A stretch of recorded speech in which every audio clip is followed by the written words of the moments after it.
Hi! So ngayon, malilibre ang ating kapatid ng Samgyupsal.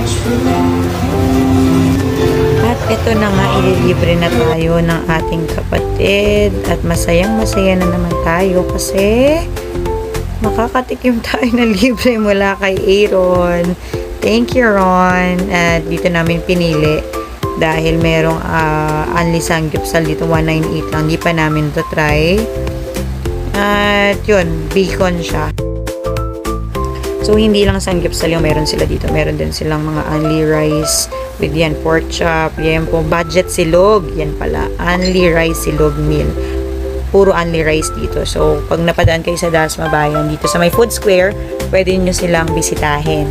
At masasarap naman talaga yung food din nila sa mababang presyo. Yan, diba? Abot kaya.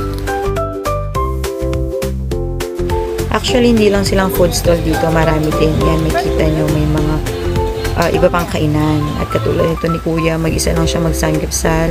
So, pwede rin pala mag-Samgyup ang mag-isa, no? Kasi sa Korea, may kinakainan kami dun sa Samgyupsal. Kailangan at least dalawa kayo para maka-avail ka ng Samgyupsal. Ewan ko, bakit kailangan dalawa? Bakit hindi pwedeng isa lang? So, ito na nga, happy ang family, bigla ang only, bigla ang libre mula kay Aaron. So, happy kami. By the way, wala namang bayad dyan si Martus. Kami lang mga adult. At yan na nga. So, mas okay siya. Hindi lang siya puro taba. Meron din siyang laman. So, yun, bacon. At only lahat ng side dishes.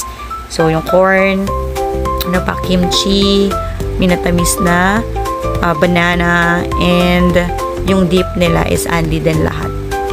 So, enjoy na. Mapapansin nyo, puro to voice over. Why? Kasi naman, ang lakas ng sound nila, makaka-copyright tayo. Kaya naman, pagpasensyahan nyo na kung puro voice over to. Gusto ko lang talagang i-share at makip itong moment na to with my family. At minsan lang din namin makasama si Aaron kasi busy nga siya sa kanyang work. Pero ngayon, siya yung nag-aya na mag-dinner kasi daw, gusto niya kumain ngayon ng Samgyupsal.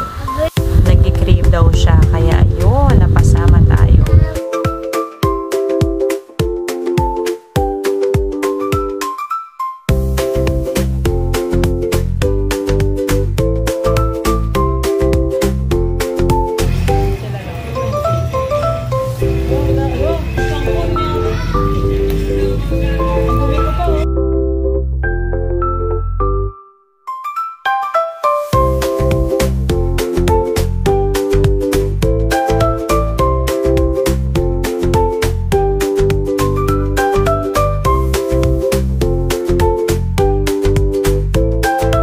By the way, okay naman yung experience namin dito. Okay din yung food. At hindi nalugi sa 198. Nabusog naman kami, only lahat. At ang bilis nilang mag-serve nung mga hinihingi namin. As in, napakabilis.